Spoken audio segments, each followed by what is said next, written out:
Warahmatullahi wabarakatuh. Alhamdulillah, salatu wassalamu ala rasulillah Sayyidina Muhammad ibn Abdillah wa ala alihi wa sahbihi wa mawalah.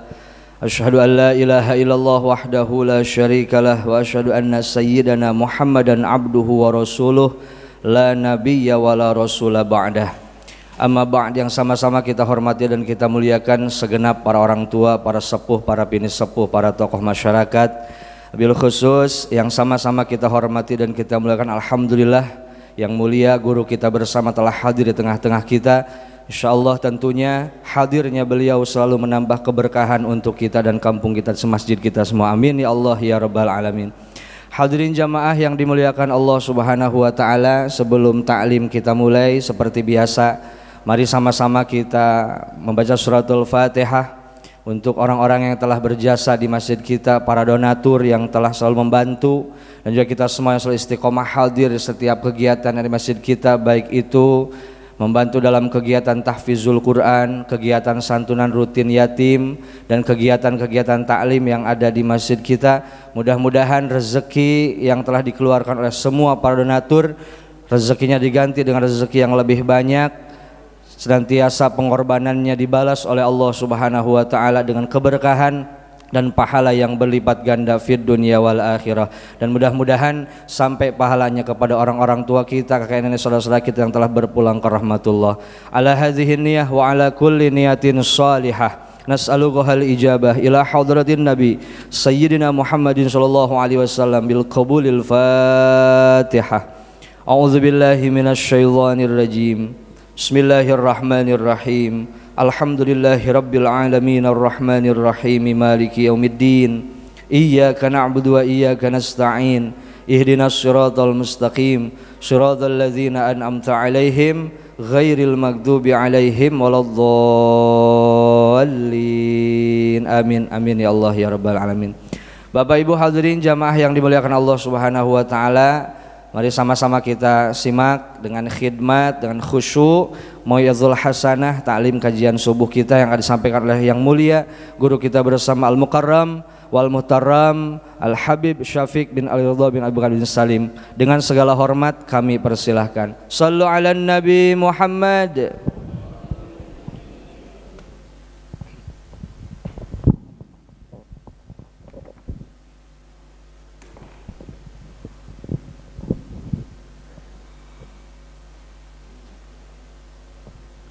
Assalamualaikum warahmatullahi wabarakatuh.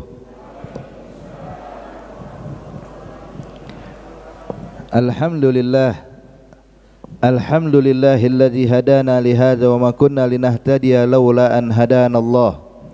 Allahumma salli wa sallim wa barik wa karim ala sayyidina Muhammadin miftahi bab rahmatillah adada ma fi ilmillah salatan wa salaman daimaini bidawami mulkillah wa ala alihi wa sahbihi wa mawalah ma ba'd.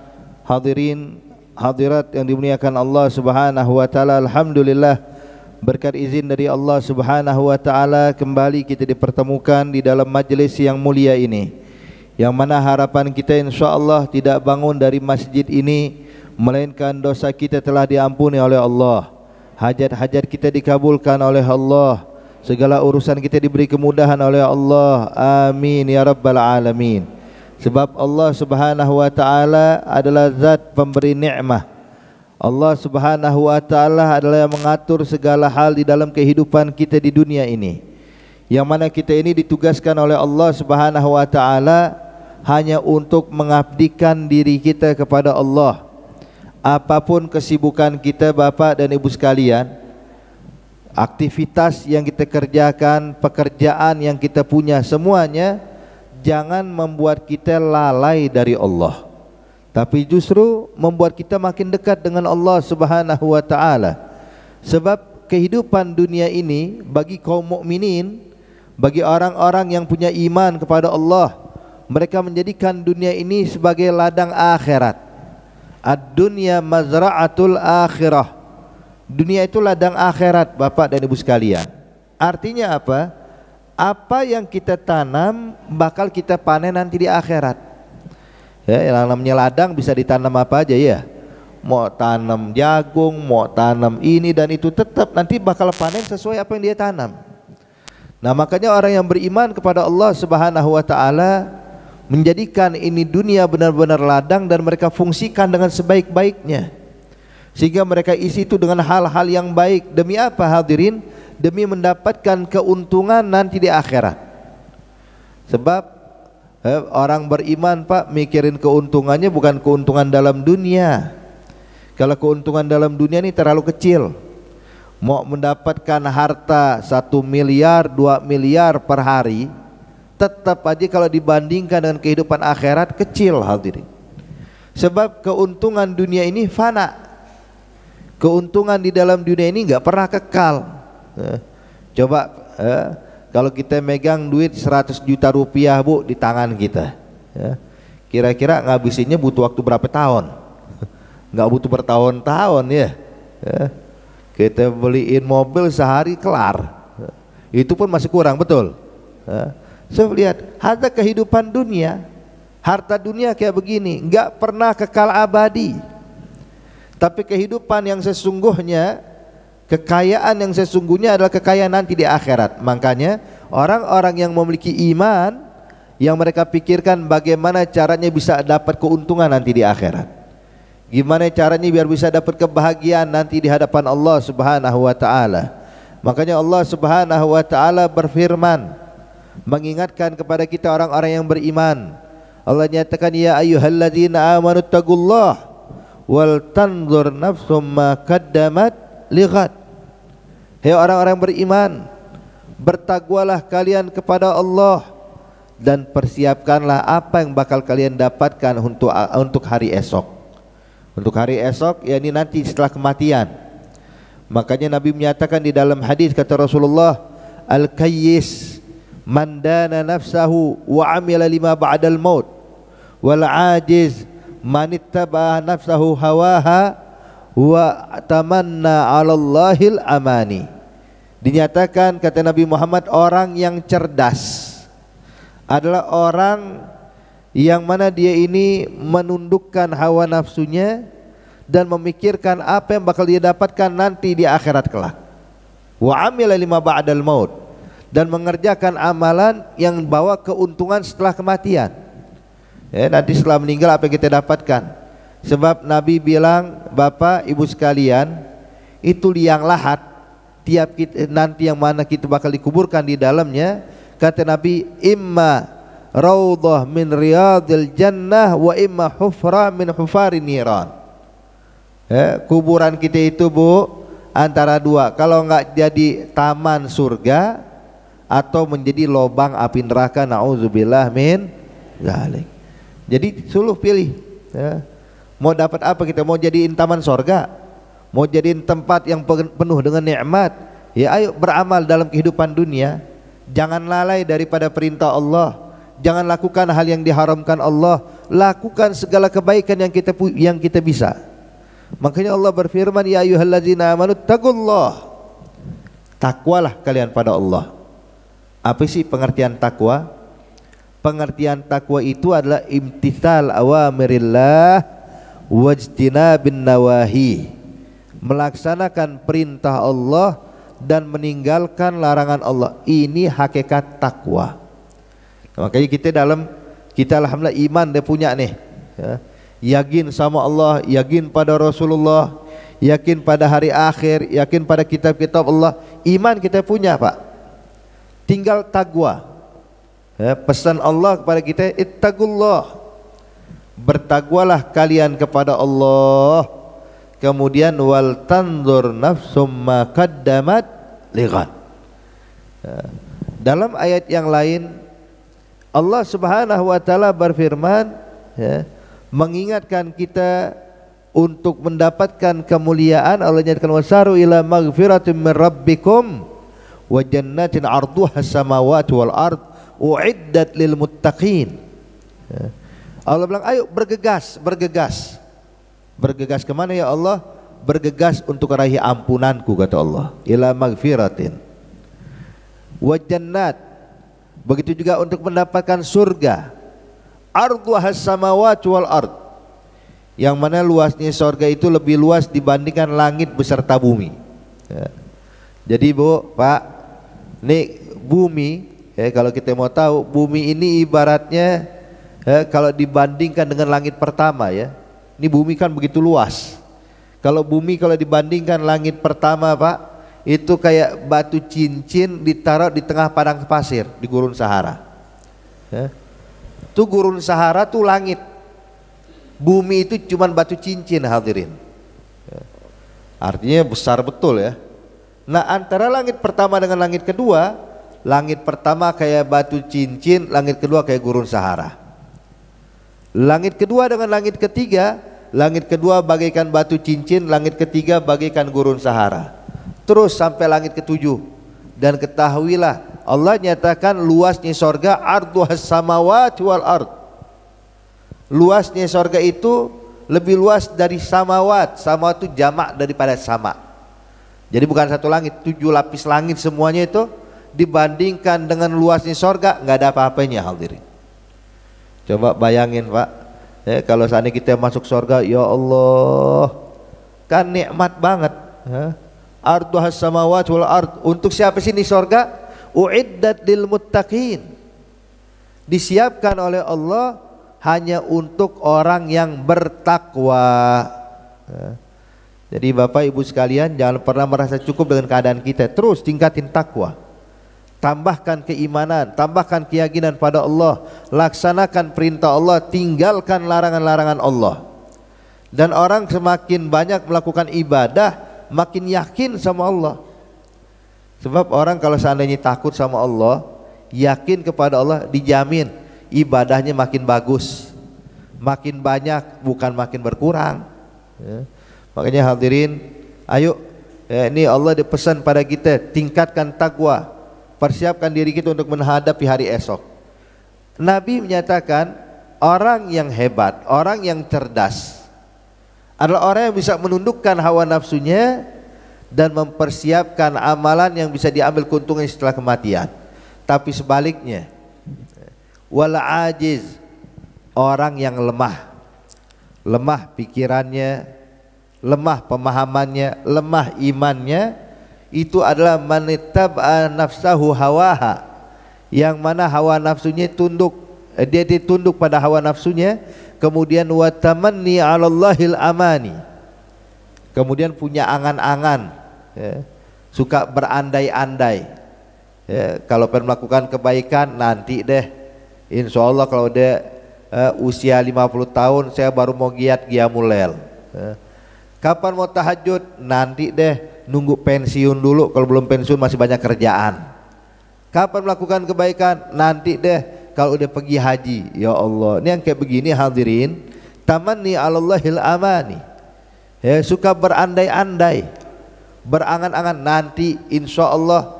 Ini namanya tulul amal, panjang angan-angan.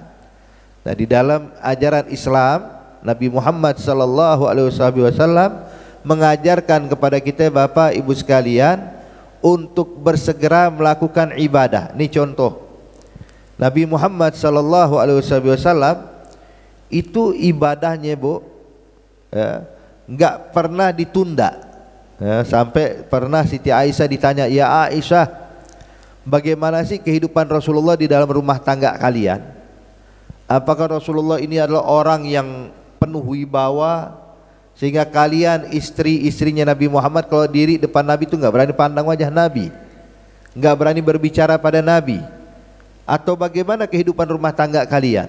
Maka dijawab oleh Siti Aisyah, dia bilang, alhamdulillah kehidupan rumah tangga kami, kata Siti Aisyah, sama dengan kehidupan rumah tangga kalian.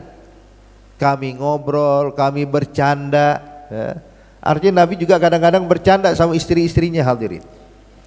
Cuma kata Siti Aisyah, jikalau sudah terdengar seruan azan, ketika dikumandangkan kalimat Allahu Akbar, Allahu Akbar, maka Nabi pun bangun meninggalkan kami, ka'annana la ya'rifna wa ka'annana la na'rifuh, seakan-akan Nabi enggak kenal siapa kita dan seakan-akan kita pun enggak kenal siapa Nabi Muhammad.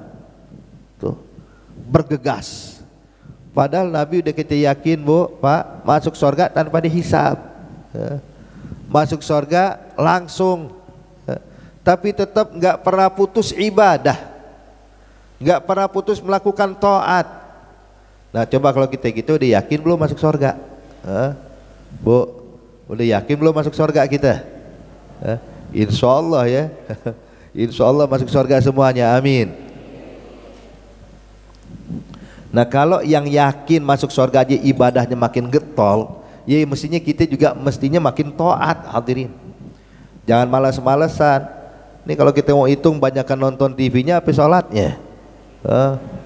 Tuh kalau dia nonton TV berjam-jam sanggup, kalau sholat 5 menit aja kepanjangan gitu. Lama banget sholatnya. Hadirin, tuh Rasulullah pernah yagumul lail hatta yatawarramat gadamah. Nabi Muhammad pernah bangun malam sampai bengkak kakinya, karena saking banyak berdiri sampai bengkak kakinya, hadirin.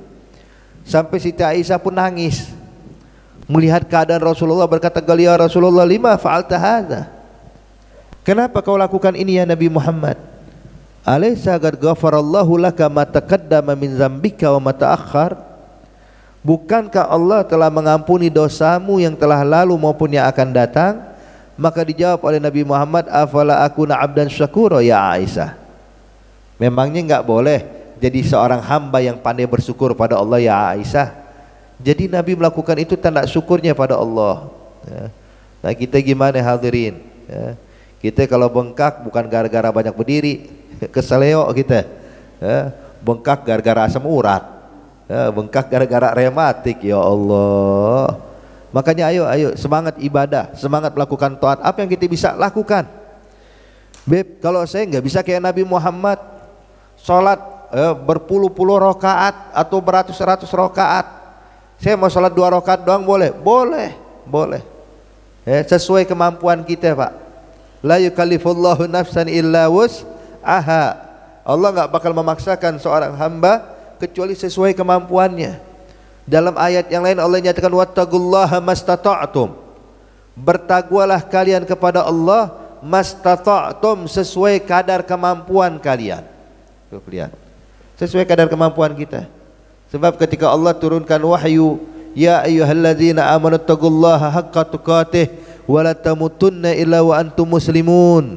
Wahai orang-orang yang beriman, bertakwalah kalian dengan sebenar-benar takwa, dan janganlah kalian kembali kecuali dalam keadaan memeluk agama Islam. Maka saat itu para sahabat bingung, bertakwa dengan sebenar-benar takwa siapa yang sanggup? Artinya bertakwa dengan sebenar-benar takwa, selalu ingat Allah, nggak pernah lalai, selalu ibadah nggak pernah putus, selalu melakukan taat nggak pernah berhenti. Terus terang sahabat angkat tangan, hadirin. Kita nggak mampu nih bertakwa dengan sebenar-benar takwa. Maka turun wahyu berikutnya, wattaqullaha mastata'tum.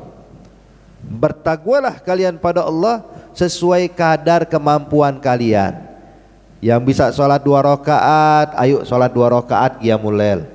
Yang bisa sholat 4 rakaat, ayo jangan malas naikin jadi 4 rakaat. Yang bisa 10 rakaat, ayo kerjain, lakukan 10 rakaat. Pokoknya lakukan aktivitas ibadah sesuai kemampuan kita. Dan juga hadirin hadirat yang dimuliakan Allah, sebagaimana tadi kita sampaikan, tujuan penciptaan kita di muka bumi ini hanya untuk menghambakan diri kepada Allah. Artinya apa? Segala aktivitas kita bisa menjadi modal untuk mendekatkan diri pada Allah. Gimana caranya, Beb? Masa iya dagang saya ibadah? Saya kan lagi nyari nafkah, saya lagi nyari sesuap nasi, saya lagi cari makan buat keluarga. Apa ia bisa dinilai ibadah? Bisa, hadirin. Pokoknya semuanya, Pak, kita bisa jadikan ibadah. Aktivitas kita, pekerjaan kita, dengan apa? Masukkan niat yang tulus pada Allah, niat yang ikhlas kepada Allah. Makanya Nabi bersabda dalam hadis, innamal a'malu binniyat wa innamal likulli imri'in ma nawa. Nabi menyatakan sesungguhnya setiap amalan itu harus pakai niat, dan setiap amalan tergantung dari apa yang diniatkan. Sekarang begini, kalau kita kerja cari nafkah, yang berdagang, yang bekerja, itu diniatkan, ya Rob, saya berdagang, saya bekerja, saya berusaha mendapatkan sesuap nasi dengan tujuan menjalankan perintahmu untuk memberikan hak istri dan anak-anak saya, ya. Jadi dengan niat untuk memenuhi kewajiban. Kita tahu yang namanya kewajiban, yang namanya wajib itu kan kalau dikerjakan dapat pahala, ditinggalkan dapat dosa. Jadi kalau Anda bekerja niatnya menjalankan kewajiban, maka pekerjaan Anda walaupun jauh dari masjid, pekerjaan Anda walaupun ada di dalam pasar sekalipun, tapi kalau niatnya kayak begini Bapak, maka setiap detik yang kita lalui dalam usaha kita itu dinilai ibadah pada Allah Subhanahu wa taala. Lihat. Artinya kalau orang bisa masukin niat yang baik kayak begini, mau kerja di mana aja hadirin, nilainya sama dengan orang yang ibadah. Kita coba kalau kerja, bawa Bapak, itu kerja kan di kantor atau di mana kan nggak cukup 1 jam, paling minimal 8 jam kita kerja, betul? Coba kalau seandainya kita masukin niat yang baik, niat untuk bisa menghidupi keluarga, menjalankan kewajiban, apalagi kalau ditambah niat-niat yang lainnya, itu 8 jam duduk di kantor, itu kan waktu yang panjang hadirin. Coba ada nggak di masjid orang etikaf sampai 8 jam tiap hari? Nggak ada hadirin. Paling etikaf kita 1 jam deh, Masya Allah, 1 jam dia merasa cukup, alhamdulillah, udah etikaf 1 jam, luar biasa. Kadang orang masuk masjid cuma 5 menit, kelar sholat pulang dia. Tapi lihat kalau orang masukkan niat yang tulus pada Allah, walaupun dia ada di kantor, walaupun ada di tempat kerjanya dia, itu semuanya dinilai ibadah. Nabi pernah bilang hadirin, kata Rasulullah, at-tajir al-amin as-saduq al-muslim ma'asyuhada yaumal qiyamah. Nabi bilang seorang pedagang Bu, yang amanat, yang jujur, beragama Islam, nanti di akhirat dibangkitkan dengan orang yang mati syahid di jalan Allah. Tuh. Padahal dia nggak ikut perang, cuman dagang doang di pasar. Dagang ini, dagang itu, kerja ini, kerja itu, cuman dia amanah. Cuman dia jujur dan memeluk agama Islam. Nanti di akhirat kelak waktu dibangkitkan bingung dia. Kenapa bingung? Ketika ngelihat nih orang, ya Allah, luka semua, sebab orang mati syahid lukanya itu bakal menjadi saksi dia nanti di akhirat. Ini ada yang luka tangannya, luka kakinya, luka badannya, luka kepalanya, datang dia utuh badannya. Nanya sama orang yang mati syahid, mana antum? Siapa kalian? Mereka menjawab, nahnu syuhada. Kami adalah orang-orang yang mati syahid di jalan Allah. Saya mati dalam perang Badar, ini mati dalam perang Uhud, ini mati dalam perang ini meninggal dalam perang ini. Sehingga orang yang mati syahid nanti dibangkitkan dalam satu kelompok hadirin. Nah subhanallah, seorang pengusaha, pedagang atau pekerjakah dia, amanat dan jujur, dan dia beragama Islam, ngumpulnya dengan orang yang mati syahid di jalan Allah. Sampai orang yang mati syahid pun heran, nah ente perang di mana? Dia bilang, saya nggak ikut perang, saya cuma dagang di pasar, saya kerja di kantor. Kok bisa kumpul sama kita? Dia bilang, iya, sebab kami kelompok pengusaha yang amanah dan jujur. Sufyan, ngumpulnya dengan orang mati syahid.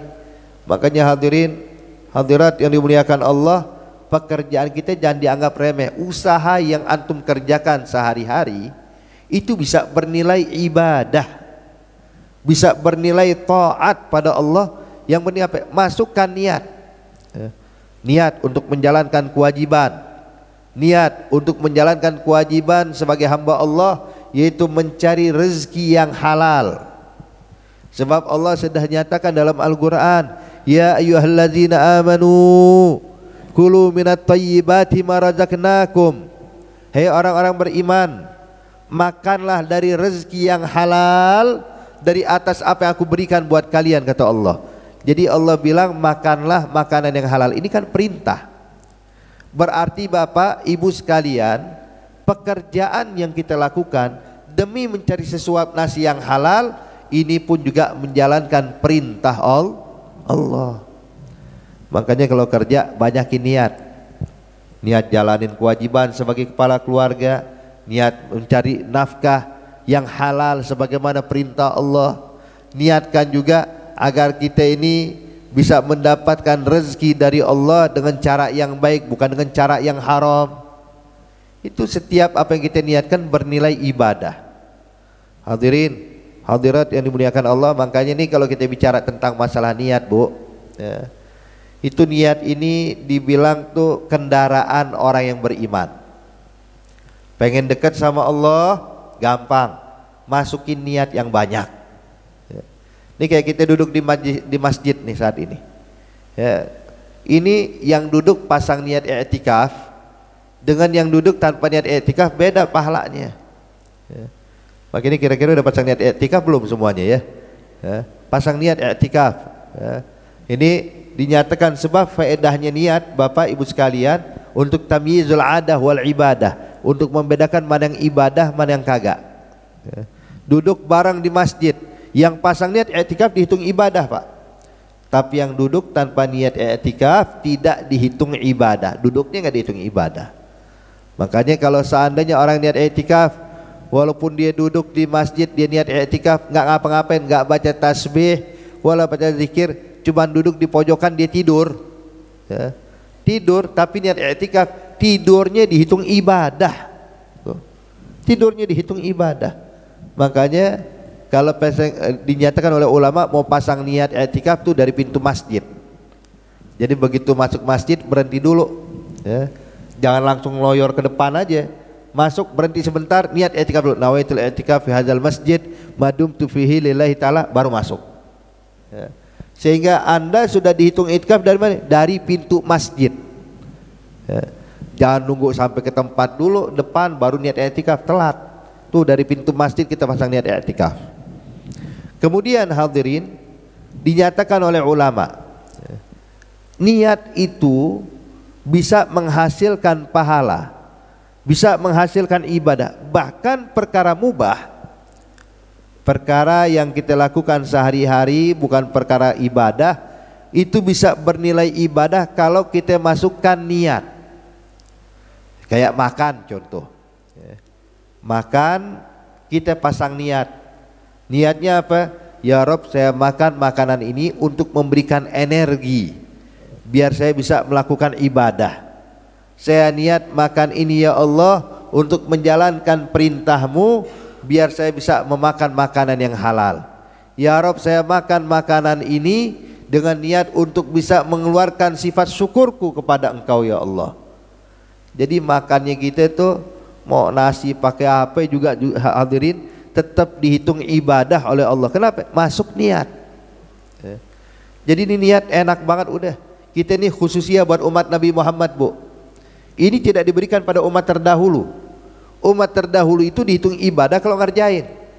Tapi umat Nabi Muhammad walaupun cuma niat dihitung ibadah. Makan sehari-hari kan bukan ibadah.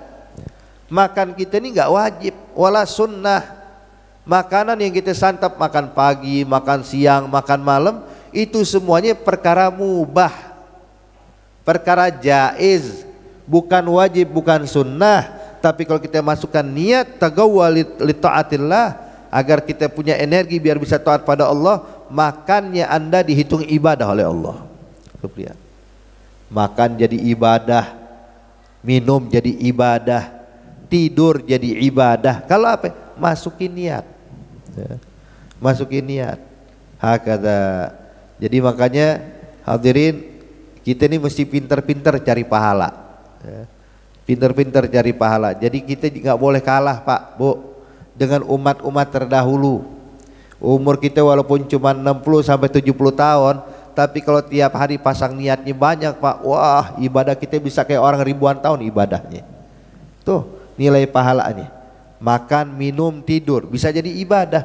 Artinya 24 jam bisa jadi ibadah hadirin. Pakai pakaian juga ada niatnya. Apa niatnya? Niat untuk menjalankan perintah Allah menutup aurat. Sebab Allah perintahkan kita nutup aurat kan? Buka aurat hukumnya haram, nutup aurat hukumnya wajib. Kita pakai baju niatin nutup aurat. Niatkan juga, ya Allah, saya untuk bisa bersyukur padamu atas nikmat yang kau berikan kepada saya. Niatkan juga untuk bisa mengamalkan sunnah-sunnahnya Nabi Muhammad. Jadi niatkan hadirin. Jadi semakin banyak niat, makin bagus nilai pahalanya.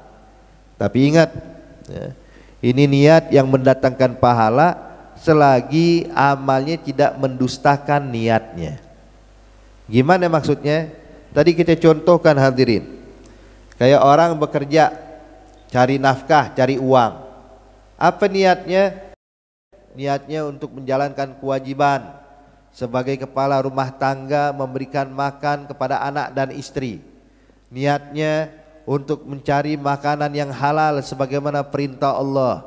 Niatnya agar bisa memberikan semangat, energi untuk melakukan ibadah kepada Allah. Apalagi kalau diniatkan niatnya untuk memberikan menolong fuqara masakin. Niatnya kalau punya harta bisa membantu anak-anak yatim. Niatnya bagus, banyakin niat boleh. Cuman satu, jangan sampai nanti amalannya justru mendustakan niat. Gimana Beb? Contoh, tadi dia niat untuk bisa kasih fuqara masakin, sedekah, tapi begitu dapat duit dia nggak sedekah. Begitu gajian kagak sedekah. Dibilang kenapa? Banyak kebutuhan. Nih yang udah diniatin gugur semuanya. Jadi harus kita amalkan. Kalau kita mampu kerjakan, kalau kita nggak mampu dapat pahala. Tuh niat. Maka pernah di zaman Bani Israel, Bapak Ibu sekalian, ada kejadian nih. Di dalam suatu kampung ngalamin masa panceklik. Lama nggak turun hujan. Sehingga warga kampung harus keluar untuk mencari nafkah di luar kampung. Kenapa? Sebab di dalam kampung udah nggak mungkin lagi cari nafkah. Keluar semuanya kaum laki-lakinya untuk keluar mencari nafkah biar bisa ngidupin anak istri di kampung. Subhanallah hadirin, ada salah satu di antara mereka begitu keluar ngelihat tumpukan pasir yang menjulang. Kemudian dia bilang, ya Rob, kalau seandainya ini pasir berupa gandum dan itu milik saya niatkan saya bakal sedekahkan buat orang-orang di kampung saya yang lagi kelaparan.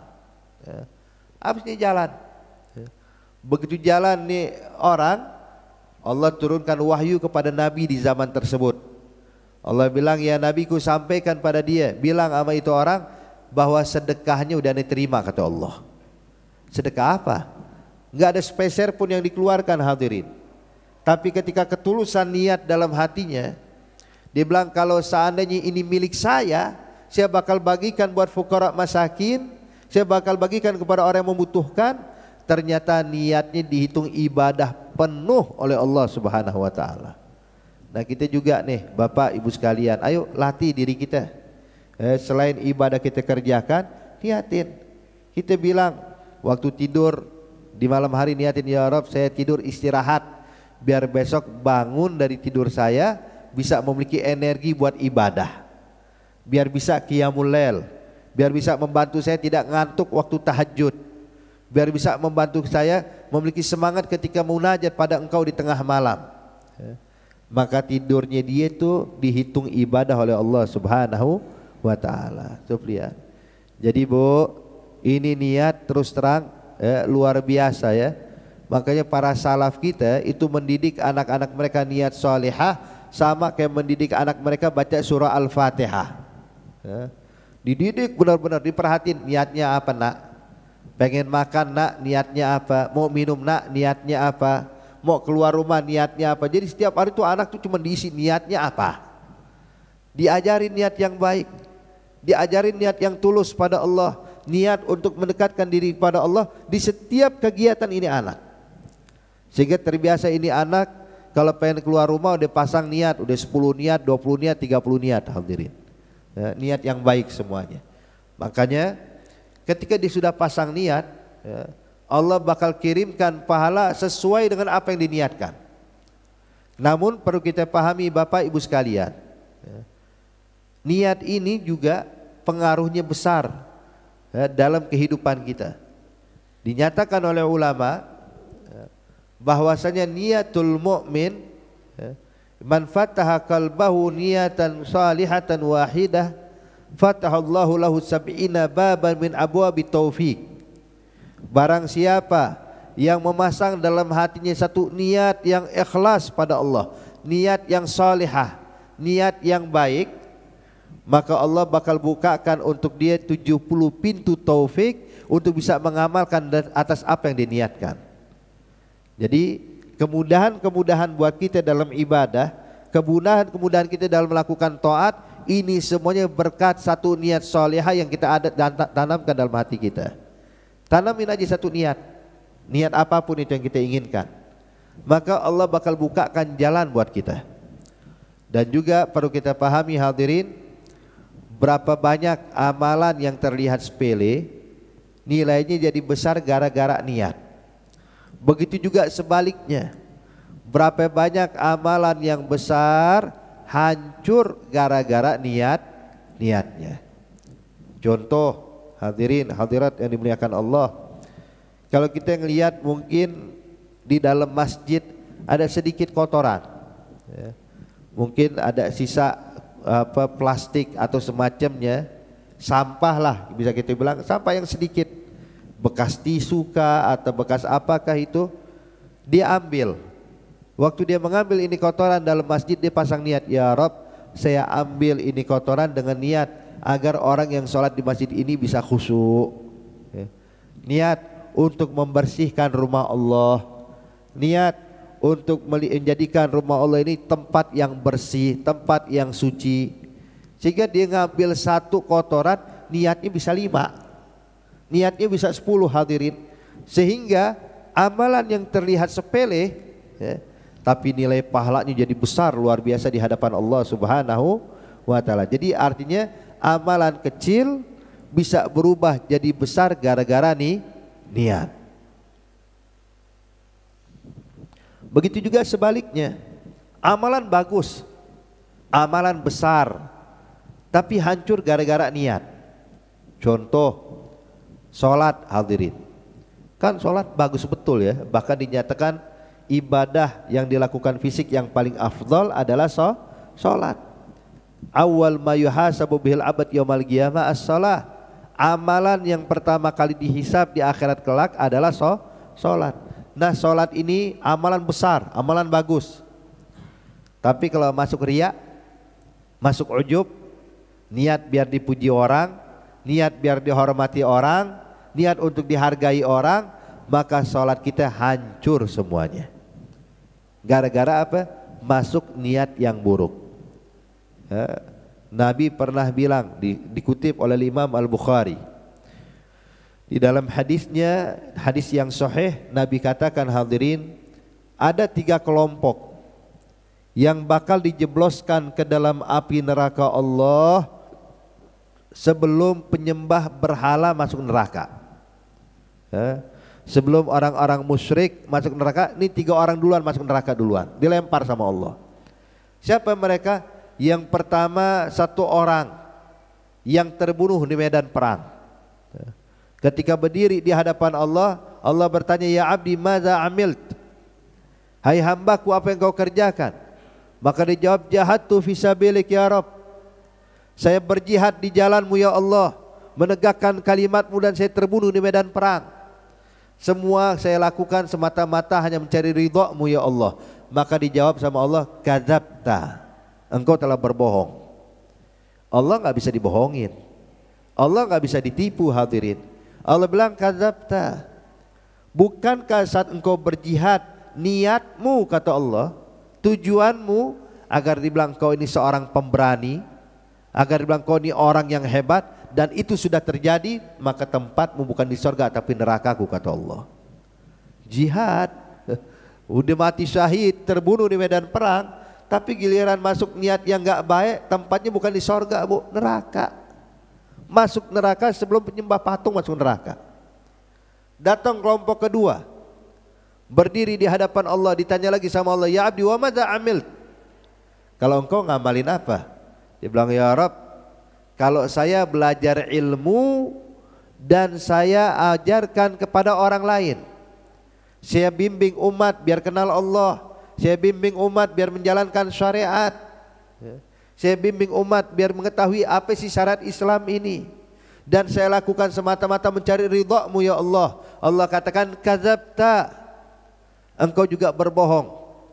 Bukankah saat kau mengajarkan ilmu, engkau senang, kau niatmu biar dibilang kau ini orang yang alim, niatmu biar dibilang kau ini adalah orang yang paling paham akan agama, maka itu sudah terjadi, tempatmu pun juga bukan di surga tapi neraka-Ku, kata Allah.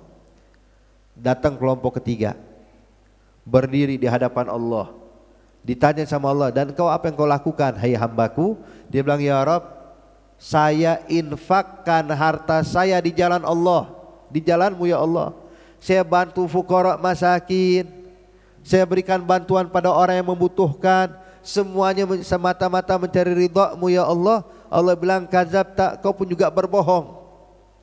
Bukankah saat kau dermakan hartamu, saat kau infakkan hartamu, kau senang tujuannya kalau dibilang kau ini orang yang paling dermawan? Jadi niatnya biar dibilang orang paling dermawan, niatnya dibilang orang yang paling baik.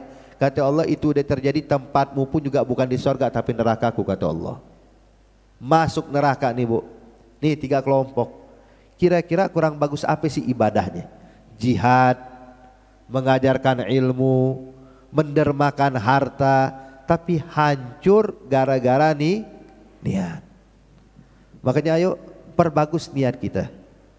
Kalau bisa kita latih. Gimana cara latihnya? Tulis. Tulis niat kita apa nih? Mau hadir majelis niat kita apa? Mau tidur niat kita apa? Mau keluar rumah niat kita apa? Tulis, hadirin. Kita baca. Mungkin pertama kali karena kita bingung, sebab kalau kita baca dengan hafalan kita atau dengan hayalan kita, sekarang bisa baca 5 niat, besok jadi 1 niat, lupa semuanya. Tapi coba kalau kita tulis, itu bakal terkumpul hadirin. Mungkin mau kerja aja bisa 20 niat sampai 30 niat salihah. Percaya hadirin. Makanya jangankan masalah kerja Bu, itu ada seorang ulama di Hadramut namanya Syekh Ali bin Abi Bakar Sakran. Syekh Ali bin Abi Bakar As-Sakran ini dia tuliskan niat untuk apa? Untuk menikah. Untuk nikah. Tahu niatnya berapa? Niat untuk menikah itu kurang lebih dikumpulkan sama beliau ada 70 niat. Mau nikah nih 70 nih niat. Nah sekarang saya tanya, nih yang udah nikah niatnya berapa kemarin? Ini 70 niat hadirin. Subhanallah. Dan sampai sekarang tuh setiap orang pengen nikah di Hadramut sana, itu bawa tuh kitab. Datang ke ulama, datang ke orang-orang soleh. Ngapain? Tabarukan baca niat itu. Niat Syekh Ali bin Abi Bakar Sakran. Karena apa? Sebentar lagi bakal nikah dia. Jadi dia niatkan, semua yang ditulis dia niatkan. Subhanallah. Itu baru nikah doang, belum yang lainnya hadirin. 70 niat. Makanya ada guru kami di Hadramut, Allah yarhamu al-Habib Muhammad bin Ali al-Idarus. Dia tulis kitab, namanya kitab An-Niyat. Judul kitabnya Niat, itu judul kitabnya. Di situ ditulisin tuh niat makan, niat minum, niat tidur, niat hadir majelis, niat menikah, niat ini, niat itu, semuanya hadirin. Dilatih sama beliau, ditulisin tuh niat-niat. Tinggal kita baca doang, mau makan niatnya ini, mau minum niatnya ini. Subhanallah. Makanya di sini hadirin, ini niat kesempatan buat kita. Jadikan benar-benar dunia ini ladang akhirat kita.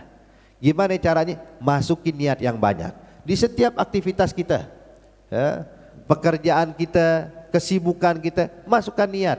Selain ibadah di masjid, di luar masjid pun bisa dapetin pahala ibadah kalau kita bisa pasang niat yang banyak tulus pada Allah Subhanahu wa taala. Wa hakadha hadirin, mungkin ini yang bisa saya sampaikan. Kalau ada yang punya pertanyaan silahkan. Kalau ada yang mau nanya, sebelum saya tutup silahkan, tafadhol.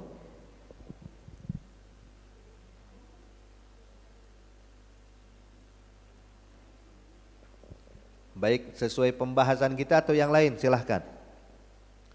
Bisa kita, yang bisa kita jawab kita jawab. Silahkan Ibu.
Ya khair.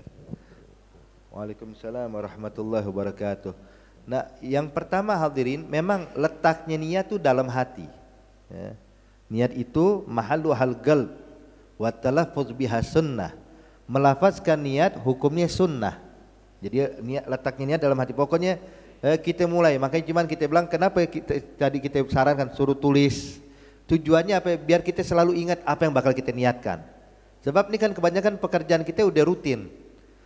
Pekerjaan kita rutin, usaha kita rutin, keluar rumah kita rutin, ke masjid pun rutin, hadir majelis taklim rutin. Artinya sesuatu yang rutin, tulis tuh niat. Sehingga nanti bakal terus bertambah. Sekarang bisa kita tulis 5, besok tambah 5 jadi 10 niat. Besok tambah 2 jadi 12 niat. Sehingga akhirnya hadirin, dengan tulisan tersebut bisa kita hadirkan niat kita di setiap rutinitas tersebut.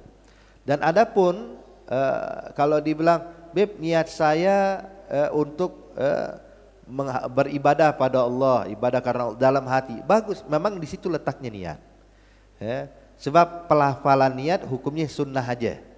Tapi yang mengganti, yang menduduki posisinya sebetulnya yang ada dalam hati. Adapun yang kedua hadirin, melakukan kebaikan kepada orang bagus, cuman ternyata dalam sholatnya kurang baik, banyak ditinggal atau mungkin suka ditunda sholatnya. Hadirin, hadirat yang dimuliakan Allah Subhanahu wa taala, tadi udah kita sampaikan di dalam hadis Rasulullah sallallahu alaihi wasallam menyatakan inna awwala ma yuhasabu bihil 'abd yaumal qiyamah as-shalah.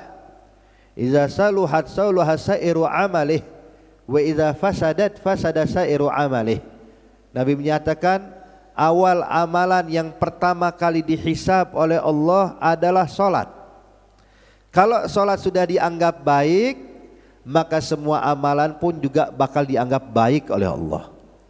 Tapi kalau sholatnya dianggap buruk sama Allah, sebagus apapun ibadah yang lain pun juga dianggap buruk oleh Allah. Makanya hadirin, usahakan kita kalau pengen buat baik sama Allah, buat baik sama manusia, jangan pilih-pilih, kerjain semuanya. Yang bisa kita kerjakan, kerjakan. Sedekah rajin tapi sholatnya nggak rajin, percuma. Percuma. Sholatnya rajin tapi puasa Ramadan kagak pernah, percuma. Sebab yang namanya kebaikan itu saling berkaitan satu dengan yang lain. Jangan dipisah-pisahkan. Jadi saling ada hubungan.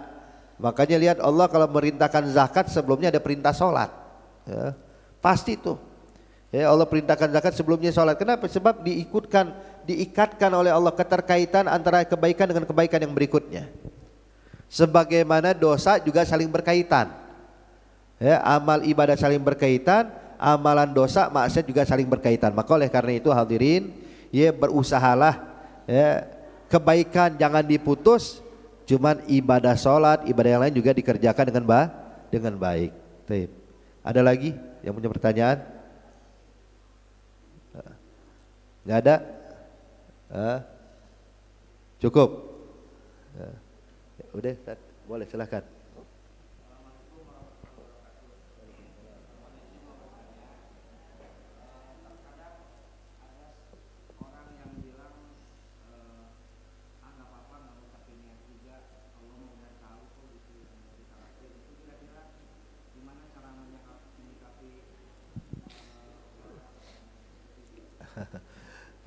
Bilang Allah juga ada tahu apa yang bakal kita lakukan. Memang betul. Cuman kita jadikan niat ini adalah sebagai salah satu sarana untuk ibadah kita.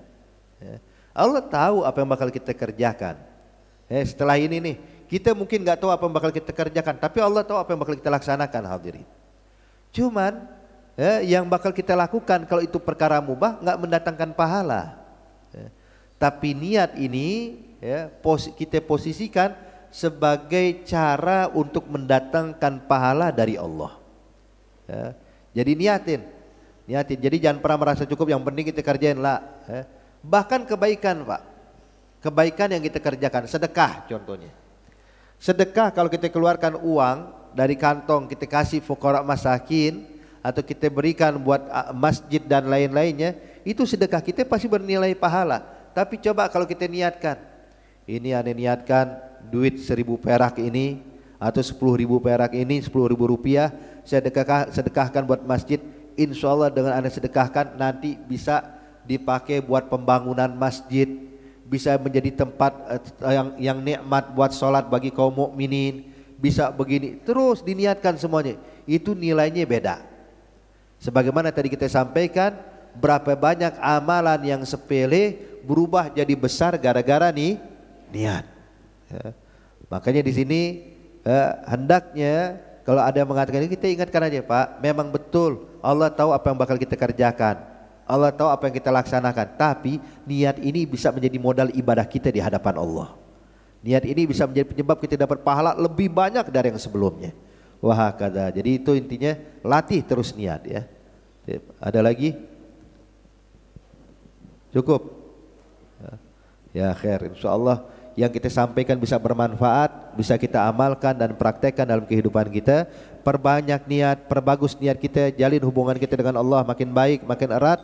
Insya Allah Allah limpahkan taufik hidayah buat kita semuanya. Amin ya rabbal alamin. Al-Fatihah. Allah barik lana wa lakum fi hadis sahril azim, fi hadzal waqtil mubarakah, yanzur ilaina wa lakum bina rahmah, yahwil ahwalana ila ahsanil ahwal, ويربطنا وإياكم رباطا لا ينحل مع سيدنا محمد مولى بلال، وأرزقنا وإياكم الحسن الاتباع والاقتداء والاتباع لنبينا محمد صلى الله عليه وسلم على هذه النية وكل نية صالحة وإلى حضرة النبي محمد صلى الله عليه وعلى آله وصحبه وسلم. الفاتحة. أعوذ بالله من الشيطان الرجيم. بسم الله الرحمن الرحيم. الحمد لله رب العالمين الرحمن يوم الدين إياك نعبد وإياك نستعين اهدنا الصراط المستقيم صراط الذين أنعمت عليهم آمين. ربنا تقبل منا إنك أنت السميع العليم وتوب علينا إنك أنت التواب الرحيم.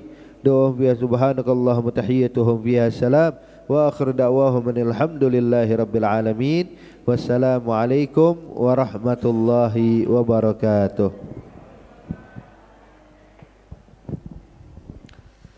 Kami ucapkan terima kasih kepada guru mulia kita, tentu ilmunya sangat bermanfaat untuk kita semua. Ya, terima kasih kepada seluruh para donatur yang udah selalu membantu dan kita semua yang selalu istiqomah hadir setiap kegiatan-kegiatan kita. Jadi mohon izin Habib, jadi untuk motivasi jamaah kami pengurus masjid menyediakan door prize.